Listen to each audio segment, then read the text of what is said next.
narcissistic people know empathy gets you things. Hey everyone, it's Rosie. Welcome back to Radio Headspace. If you spend any time online, you know that narcissism gets thrown around a lot. But what exactly is narcissism? And how do we deal with the narcissist? To help us answer these questions, I'm joined by the brilliant Dr. Ramani Durvasula. She's a clinical psychologist, author, and one of the leading experts on narcissistic abuse and recovery. Today, we're going to talk about what narcissism looks like in real life. Whether you're navigating a difficult boss, family member, or just looking to protect your peace, this one's going to leave you with some real tools. Let's get into it. Dr. Ramani, thank you so much for being on the show today. Thank you for having me.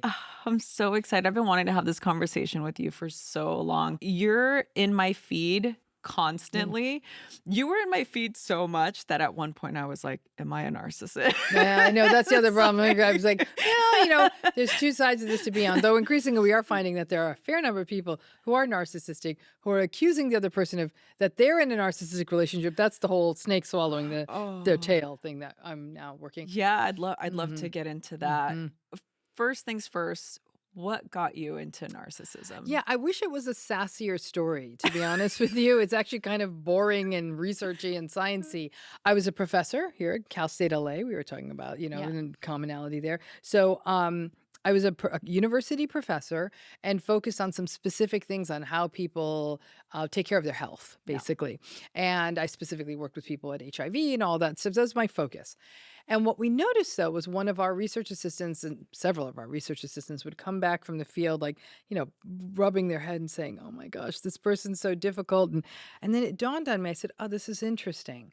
These people, these difficult people, that's the word we were using at the time, were creating havoc for the nurses, for the receptionists, for the physicians. And I thought, just these people were almost like they were kind of hurting everyone's health care. So that led me on this sort of journey of trying to understand how personality affected health, and specifically these more kind of difficult personality styles like narcissism.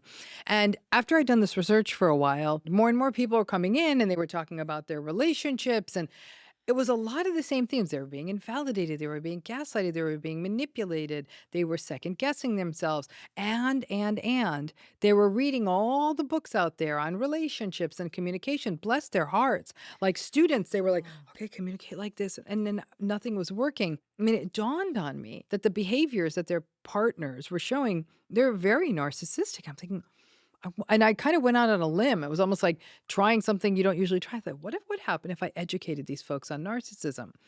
When people realized this thing had a name, it changed everything for them. Because every person in a narcissistic relationship, until they have this framework, basically thinks that themselves as crazy. And then I realized that educating people about this could actually help them understand when there are these repetitively toxic relationships, and not just intimate relationships, but family relationships, workplace, all of that. And the clincher was no one was writing about this. There was a book here or there, but there was definitely nothing in the sort of what I consider more the professional literature. Yeah. I thought nobody's learning about this. And then when I looked backwards at my experience in graduate school, and I had the most wonderful graduate program at UCLA. I loved it. Nobody used the word narcissism once. I wasn't taught this. We weren't told this. And now and that was back in the 90s. In 2025, it's the same story. So the therapists don't know. People are suffering. We're not willing to call this what it is. And so that's where this niche got filled. And that's why I do what I do. Currently, I should have added this. I'm in grad school right now. You are? Yes. Pepperdine, I'm doing the clinical psychology program currently. Yeah, wonderful. I don't know what my future is going to hold, but I am currently in I think that's great. The process. Thank you. That's wonderful. But I really think that this is so important because one of the things I've heard you talk about this before too, it's a personality style. And from what I understand, personality styles are very difficult to diagnose. Well, we wouldn't say diagnose. You got a personality. I got a personality. Mm-hmm. Everyone's got one, right? Yeah. Some personalities are more flexible and agreeable. Some personalities are more rigid. And some personalities put people at odds with other people. Mm-hmm. They're called antagonistic personalities. And listen, too much of any personality is a problem. So like, let's say a person has just a little antagonism, not too much, and actually an exact right amount. They might just be assertive. They're like, wait a minute, there's a hair in your soup. Like, we're gonna send it back, right? Yeah. That's a good example of like maybe tiny bit of healthy antagonism. Okay. But if a person's too antagonistic, then we're talking about narcissism. Agreeableness is considered benchmark for healthy personality, warm, empathic, modest, humble. But too much agreeableness can be a bad thing because this is somebody who may always give in to what everyone else wants and kind of get themselves into harm's way. The challenge with narcissism, and this is where it's a unique place, Mm-hmm. where clinical stuff meets sociological, big picture stuff. This personality style, which blows up relationships, is difficult to get along with, is also a personality style where they make more money, where they're more successful at dating, where they're more likely to end up in leadership. So you have a personality style that at one level is societally valued, and in the same breath is hurting anyone who's in a relationship with it. Yeah. So what is the definition of narcissism? So narcissism is a personality style that can be characterized as maladaptive, which is a fancy word for saying it's not doing anyone any favors, though we'll come back to that sociological piece in a minute. And it's rigid. The healthier the personality, the more flexible it is. Think of it as a body. I mean, you do Okay. yoga, right? Yeah. Flexible bodies are healthier bodies, right? Rigid bodies need to be worked on because that can lead to long-term health issues. Well, Mhm. narcissism's a rigid personality. It's not particularly amenable to change. And there's a laundry list of things that fall under narcissism, and you got to have all of them. This isn't to pick and choose, right? So people who are narcissistic are a combination of it's not that they lack empathy. It's a big mistake people make. Okay. I've made that mistake. Is they have low empathy, they have variable empathy, they have performative empathy, and they have transactional empathy. What does all of that mean? It means that when they're having a really good day, they get their promotion, they get lots of likes on Instagram, somebody flirts with them, whatever the thing is, and they're feeling good and pumped up and confident and safe in the world, they actually can seem super connected. So people will read that as empathy, but it goes up and down. The first time something doesn't go exactly the way they want, it's ice. That happens enough times. The other person in the relationship is saying, I got to be doing something because they were really nice yesterday. And the empathy, narcissistic people know empathy gets you things, right? So it's transactional. I'm just going to be nice to her to get whatever it is, a favor, sex, help me out with this job, whatever, make a connection. And it's performative. The narcissistic person will be very empathic in public, and then you're behind closed doors and they're not so nice, but nobody believes you then because in front of a room, in front of an Yeah. audience, in front of the dinner party, they were nice. So that's the empathy piece. Mhm. Narcissistic people are also grandiose and entitled. They really think they're more special than anybody else. And not only do the rules not apply to them, they're hypocritical. They do apply to you. Those people need to wait in line, but I shouldn't have to wait in line because I'm special. So this real sense of their specialness, and they truly feel entitled to a special life, a fantasy life, more money than anyone else, more stuff than anyone else, a very Instagrammable life. They feel entitled to that. Number 3 is that they have an excessive need for admiration and validation. Healthy, normal people all want some. We all like to be told we've done a good job. This is excessive, meaning that if you don't, you're going to have to deal with their anger. If they don't get it, they get prickly and angry and frustrated. So it's, wow, you did a great job emptying the dishwasher. Or like, wow, thanks for bringing home the milk. Like everything has to be like this. And so they're always attention seeking. They monopolize conversations. Again, social media changed the narcissism game because that's where they do a lot of that attention seeking. Once upon a time, it was more the meh, meh, meh, meh, meh. They just talk about themselves all of the time. Narcissistic people are also pathologically selfish. I don't mean regular selfish, like everything is about them.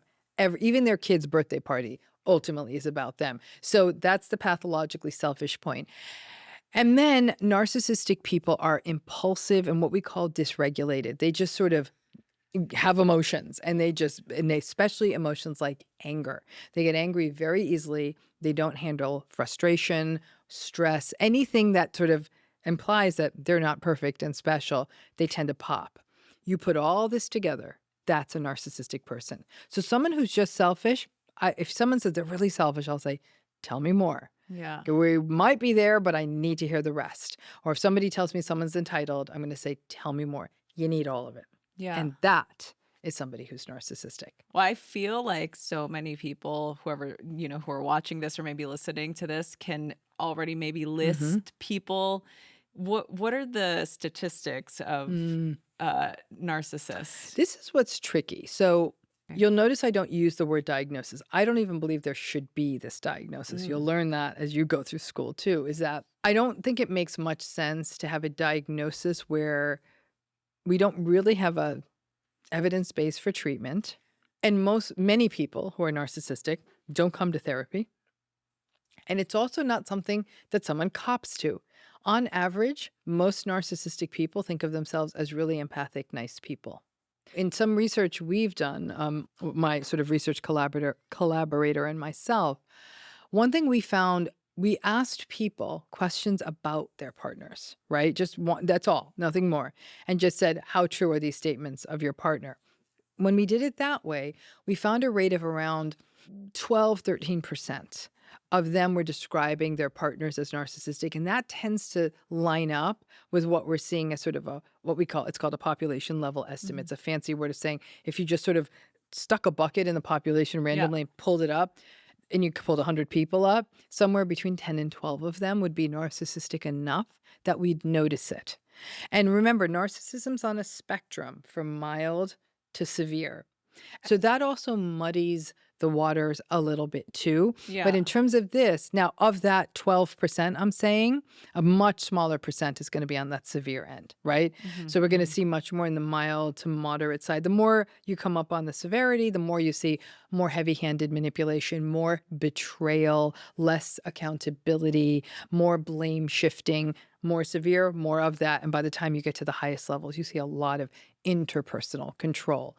So the person down at the milder end is probably not being controlling. It's just more, it shows up more as selfishness. It's sort of my way or the highway. I'm not going to empty the dishwasher. Yeah. It feels like there's a big prevalence with that word being thrown around. Too much. And I think that, I don't know if we had already started recording or not, but I did say that I feel like my feed is just, there's so much of this conversation happening, and it feels to me like an easy assessment to somebody not being agreeable with them. Does that make sense? Yes, and that's a problem because that's not what narcissism is.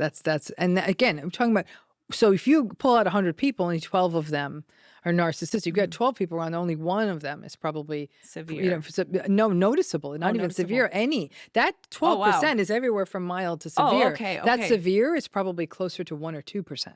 You see what I'm saying? Yes. So it's not that frequent. I mean, thank goodness. It seems like it because the news is always about narcissistic people. Narcissistic people make the headlines. Narcissistic people fill our social media feeds because they post more than anyone else. It's like, I'm in Hawaii. Look at my boat on a private jet. Like there's a lot of that, like, look at me, look at me, look at me, that a healthy person is not going to get as lost in. So it feels like there's more, right? But there's actually not. Thank goodness, which it tells us then of the remaining 88% of people. I would argue that around somewhere between 20 and 25% of that group, and some of the overlap with narcissism, have other mental health issues. But that puts us squarely at about 50 to 60% of people are healthy. Wow. Okay. So that's yes. It's not as depressing. Half full, as opposed to because you could see how, especially because it's in my proximity and in my world and what I'm reading and studying. So I feel like I'm just kind of surrounded, and also being, and this is not, I've worked in the entertainment industry, right? I work in the wellness world, but it's still, the statistics those two feel worlds, very similar. So here's the thing we've got to remember is it all depends on where you lower your bucket. You lower your bucket in the general population, you're going to pull up 12%. You lower it into the entertainment industry, you're pulling up 20%. See what I'm saying? You're going to pull it up more in certain industries. You pull it up in CEOs, you're probably at 30%. See, so there's certain places we're going to see an overrepresentation. Even, I hate to say it, strangely enough, wellness. There's a lot of narcissism in wellness, and it's actually a specific form of wellness, it's actually a specific form of narcissism called communal narcissism, where they get their zhuzh, their supply from being perceived as being a do-gooder. Look how I'm the greatest meditation teacher. I if you're not getting better, it's because you don't have the right positive spirit. They get their validation from being perceived as the greatest healer. And Yeah. you know this world well. And it can be quite dangerous. It can almost look cultic at times. And Yeah. the real taking advantage and exploiting vulnerabilities of people who are really suffering, making a lot of money off of their backs. And so the wellness world is actually one I tell people navigate this very, very carefully. Yeah, because people are so Very susceptible. susceptible, very susceptible. And there's money to be made. And those are the kinds of, when you see susceptibility and money to be made, those are the kinds of places you're going to see narcissistic people hanging out. Wow. I mean, it's fascinating to me. I mean, the whole idea, because I start to think about it in terms of, okay, there was this situation where a year ago, a friend of mine recently divorced. She's in the dating pool and every person that she's dating turns out to be a narcissist. And I'm like, I'm the type of person that I'm like, what's the common denominator here? Because I'm always like, am I the narcissist? Like, is it me? Am I the person? And the Well, reason why I bring it's it not, up, it's not you. That's why the book. right. And the reason why I bring it up, because we went to this wellness event and she was talking about this, she had just read this thing about how, most men are narcissists. And I know that is not accurate, right? And we started to have this discussion. I'm like, I just don't feel, and I was familiar with your work, but I also didn't want to get into a big discussion because we were in the car and I just didn't feel like having an argument. But we get to this place and she says, in this room full of people, if you can't spot the narcissist, then it's probably you. And I was like, No. that doesn't make Hell no. any No, sense. no, it We doesn't don't really make talk sense. that much anymore, but I'll let you imagine why why that is. I'll give you I'll give you one common mistake people will say. They're in a relationship and their partner cheats on them. And the immediate go-to is they're narcissistic. And to which I'll say, we don't know yet. Tell me more. It's not nice to cheat. There's a difference between narcissistic and not narcissistic cheating. Just because someone hurts us doesn't mean they're narcissistic, right? If a narcissistic person gets caught in a betrayal, they blame their partner. They'll say, you're making such a big deal out of this. So they gaslight them, make them feel crazy for pointing out a betrayal. And then will often say, you weren't having as much sex with me. You weren't paying attention to me when the kids came. It's like you were totally distracted. So now the person being betrayed is being blamed for their own betrayal. That's narcissistic stuff. But the person who gets caught in some sort of adolescent hijinks who says, I screwed up, like this was uncalled for, maybe even commits to doing real therapeutic work, real behavioral change, there's a chance for repair. But in narcissistic relationships, the things that goes away is that opportunity for repair. So each betrayal is a new wound on top of an unhealed old wound. Wow. It sounds complicated, but also it sounds like so easy to spot in a way. No, it's not. On average, a person in a relationship with someone narcissistic will take almost a year to figure that out. Yeah, it takes and that's a problem because then after a year, by a year you might have moved in, by a year you might have gotten engaged, by a year they're built into your life. It depends on the person. That's why I say slow and steady wins the game in Oh my relationships goodness. because it takes that long, even for a therapist, right? It Can takes therapists us be narcissistic? weeks all the time. Therapists can be narcissistic and can do some real harm. I have met many narcissistic therapists. There can be a real God complex, right? That we've got all the answers. I'm like one of those therapists who says, I don't know a damn thing. My life's a mess. So let me tell you, I know how to make a mess and I kind of know how to clean one up. But I always say we don't know the messes of our therapists' lives, but the more the more their lives are messy, you might actually have a winner because there's a humility there too. Yeah. Right? I mean, I always say that the therapist who's like, well, I've been happily married for 50 years and we've really not had any problems. And we've got 3 perfect children. I'm like, next, so give me the hot mess therapist. That's my friend. Yeah. So, but even putting that aside is really the sense that It doesn't matter the profession. There are narcissistic therapists, there are narcissistic preschool teachers, there are narcissistic pediatricians, like even the fields we think that are the most loving and Yes. giving, that doesn't stop someone from having this personality style Yeah. and getting into it, but it can take a while. Even for a therapist to spot a narcissistic client can take a good 6 to 9 weeks. Wow, this is treacherous terrain. It's very treacherous terrain, and that's why people look back and feel foolish. How did I not see it? I said, Yeah. nobody sees it. I've worked with patients, narcissistic patients. It took me 3 or 4 months, and I was like, oh, now I get it. And then when I'd push harder, they'd often drop out of therapy or get mad Well, at me. so this is leading me to my next question here. It's like the first one is what makes somebody narcissistic, Yeah. Mhm. and is it treatable, Yeah, or so is it let's do the first part okay? because that's its own long answer. Personality is what we call sort of a social developmental phenomenon. A personality is shaped as we go through the world in childhood, right?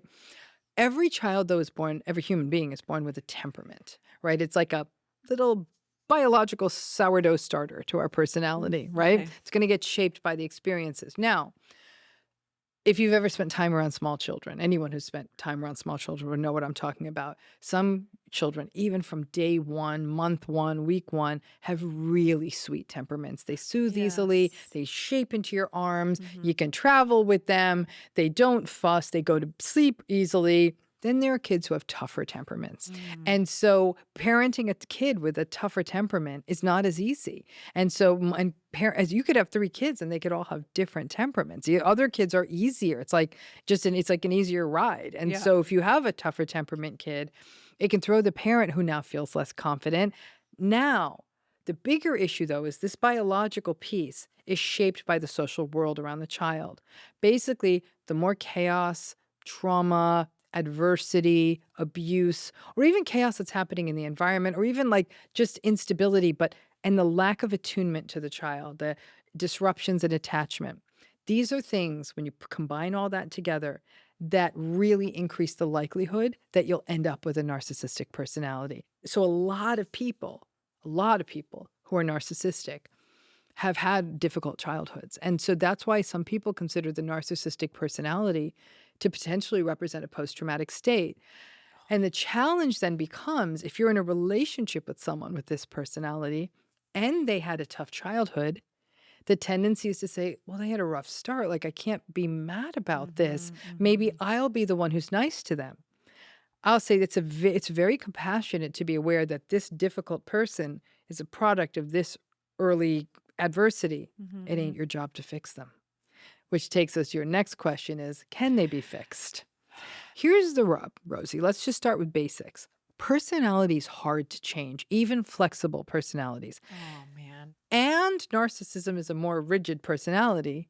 You tell me the odds it's going to be that changeable. Not much. And so there has never been a randomized clinical trial, which is sort of the gold standard of therapy research. We've never seen that in the narcissism world. Most of the research on treatments for people who are narcissistic or have NPD are very much based on a few cases or people having done the work. Now, here's the problem. In some cases, when you do have a person who has a trauma history and now is showing narcissistic behaviors in adulthood, you have probably your best chance at doing some good work with them because you can do the work about their early life trauma and get somewhere. But that requires a lot of vulnerability.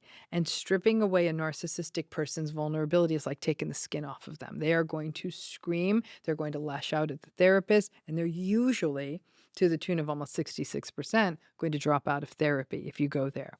So to do work with a narcissistic client, the client has to be motivated. You have to have an absolutely excellent therapist. I mean, this is really like triple black diamond therapy work. Oh. This is the highest level, and I can really count on maybe my fingers, definitely not my toes, the therapists I've met who can do this work and do it well. And the amount of time it takes, and this is a real comment on mental health in our world right now, this ain't no 8 to 10 sessions thing. This is weeks and weeks, months and months, sometimes years and years of regular contact with a very, very, very solid therapist who isn't overwhelmed by the narcissistic client and who is able to do both the trauma-informed work, but hold the narcissistic person's feet to the fire when they are behaving poorly, including in the therapy room. It's about helping the narcissistic client feel in control in the room. All of that magic coming together is very unlikely. So, by and large, what we see is that, I mean, look at the news now. Do you think any of these rather world stage narcissistic people are candidates for change? I mean, listen, nobody finds God on prom night, and nobody, no narcissistic person is going to be the one who is going to change when stuff's going their way. Yeah. So, in identifying some of these traits, let's say somebody's watching this or listening and they're having issues with a person that's a narcissist, and maybe they work for this person or work with this person or somebody on their team is narcissistic. Like, how do you navigate this? So, the workplace creates some unique challenges, right? Navigating any narcissistic relationship, it can be challenging, but it's not impossible. Step one is to know that this is what you're dealing with, Okay. right? That's step one. And to not doubt yourself. Say, okay, this is all meeting this criterion. A lot of people find just that stance to be dismissive. So recognizing what it is, number one. Number two, it's like playing poker. Keep that card to yourself Okay. until you figure out how to navigate this, right? I give people who are navigating these relationships a very simple acronym. I say, don't go deep. And what I mean by that is don't defend, don't engage, don't explain, and don't personalize. So don't defend, don't engage, don't explain, don't personalize. People say, well, what if they're attacking me and saying something that's not true? They're not listening to you when you defend yourself. So you're just digging a deeper hole at that point. In a way, you are really sort of very calmly in their presence. Like, first of all, your theory that they're narcissistic now is being reinforced. Mhm. The workplace is unique because documentation matters there, right? In an intimate relationship, it doesn't have the same, you know, zhuzh, because what are you going to do? Sue your partner for not listening to you? That's not going to happen. But in the workplace, somebody steals your intellectual property or your idea, you may, and often not, have a little bit of a leg to stand on. But it's about the narcissist in the workplace. They are going to gaslight, they're going to lie, they're going to manipulate, they're going to they're not going to take accountability, on and on and on and on, right? They're going to ruin your reputation, they're going to Yeah. talk to other people. So Gossip. then gossip, so not defending, not explaining, interestingly. So that doesn't mean you never explain, but you keep it tight. Right. So if anyone who's ever worked with a narcissistic person will say it's actually an inefficient, you kind of walk away with an inefficiency, because from that point forward, you're obsessive about documenting everything and saving every email and saving every text and saving every voicemail and having all these notes. So it's almost as though you have to carry this burden forever because you don't trust people in the same way. The not engaging is important too. So it's a job. This is not your friend. This is someone you work with. So it's really, I always tell people, get in there and get what you need and get the hell out. Take a page out of their playbook. And one thing I have to say in this, and then of course the don't personalize, is this: anyone in your position would be going through what you're going through. The hard part here is that listen, it could be your livelihood. It's so easy to say, go find another job, especially if it's a hard, like, entertainment industry. Can we is a talk great about that example. really quick? I've been in a position before, specifically with a person I used to work for, that I would have these grievances and all these issues about how they were treating me. And this friend that I would always tell, she would just say, quit, like, just quit. Why are you there? But I'm like, I have bills to pay. And then I would have all of this shame around not quitting, because then I felt like, what is that saying about me? Yeah. And so I think that in what you're saying, I'd love to, if you could speak to that a little bit. Yeah. I mean, these are both of the things you bring up are such universal themes. Number one, it's a very privileged point of view that people can just get up and quit a job that they don't like now more than ever. Okay. So most people don't have financial wherewithal to say, I'm going to quit for a few, even a couple weeks would Yeah. throw someone back. Number two, think about also the industry. We've been talking a little bit about the entertainment industry. This isn't an easy industry to break into. So especially when somebody's working with a big name at a big company, you feel like I'm really close to like the places where a lot of the work is doing that I've wanted to do, or somebody who's spent a long time training or getting educated in a Mhm. field. The idea that I'm going to walk away from this and this is sort of the best or the pinnacle or great. What am I going to do instead? And everyone in this industry talks or in this business talks. So then you feel like I might be making things worse for myself. So all of that is happening for a person in these situations. And then on top of that, that idea of shame. And that idea of shame for not leaving is especially pronounced not only in the workplace, but also in intimate relationships. In family relationships, less so, though, do people do feel they feel more the shame that I'm from this family Okay. versus the shame Mhm. of why am I not stepping away? Because I Yeah. think we view family estrangement differently. But I have to tell you this, Rosie, and it's a tough truth to share. By and large, in these narcissistic workplace situations, unless you get lucky and the narcissistic person gets removed, which rarely happens. There's a couple of reasons for that. Number one, it may be their business, their company, they're at the top of it. Mhm. Number two, they're often the golden goose. They're what's making the money because narcissistic people are shady. And so they'll do shady stuff to make money. They're always bending the rules and doing unethical stuff. So, especially if it's a corporate setting, the corporate setting wants to make money. So they're like, la, la, la, la, la, we're going to pretend we're not seeing it. But who's going to kill the golden goose? Nobody. What all this combines to is that the odds of somebody outlasting a narcissistic person in a workplace are slim. So Wow. these stories don't end well if you stay there. In fact, one thing I see happen when people work with narcissistic people is what I call the sort of occupational freeze. You remain forever stuck in this position you never grow out of. In fact, one thing narcissistic bosses will do is they'll say they when they find someone good, they Mhm. keep them stuck. Yeah. Because this person is the reason they can be here is because this person is making it possible. So they won't tell them about advancement opportunities. They won't give them advancement opportunities. They won't let them become more independent. This person gets stuck. They're not, if it's an organization, they're not being told about other opportunities because this narcissistic person doesn't care about the professional development. They're just sort of sucking them dry. And so that they're using this person. It's no sense of like, okay, you're really developing onto the next thing, go bird fly kind Yeah. of thing. It's not that. So ultimately, it will be that painful point of somebody realizing they have to go. And sometimes when they go to a less prestigious company. They end up going for a lower salary. They may end up leaving that industry. I mean, a narcissistic boss or somebody you report to can destroy your career. Okay, so what do we do? Like, Mm. what is the sort of the light at the end of the tunnel with dealing with all this? Like, where do we go from Well, it here? depends on the kind of relationship. One thing we also have learned about narcissistic workplaces, especially when that's sort of the sort of the head of the whole thing, or a couple of heads of the whole thing are narcissistic, you sometimes see real allyship and collaboration happen amongst those who are suffering. Mm.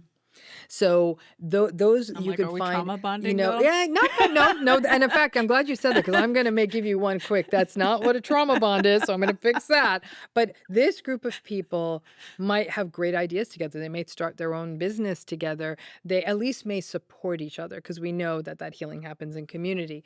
Most people, not most people, many, maybe even half of people can't leave their narcissistic relationships. It may be a marriage where they have minor children or there's a financial interdependence. There's a lot of reasons people don't leave. Some are practical reasons, some are very personal reasons, some are confusion. There's still hope, there's still love. Those we could work on, but some of those practical ones are hard to break. And I've my work has always been very focused on people can heal whether they leave these relationships or stay in them. Now, keep in mind, I'm not talking about physical violence, sexual violence, things where people's lives are at risk. So that's a different scenario. The key becomes, and if I have to say, there's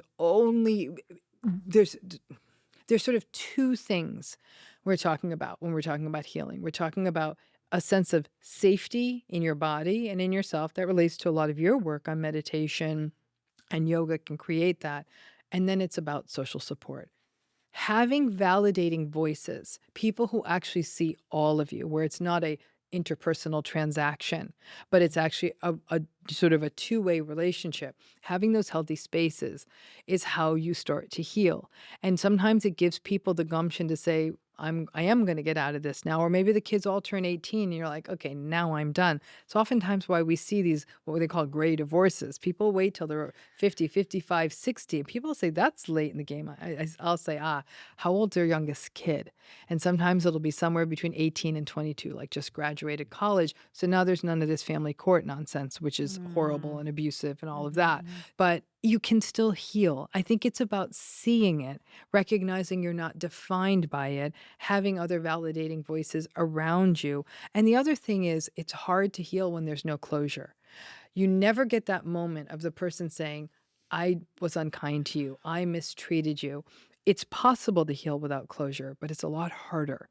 And so that's why these relationships represent something unique. But I see people heal every day. I see people fall in love again. I see people start up new careers. I see people find their voice.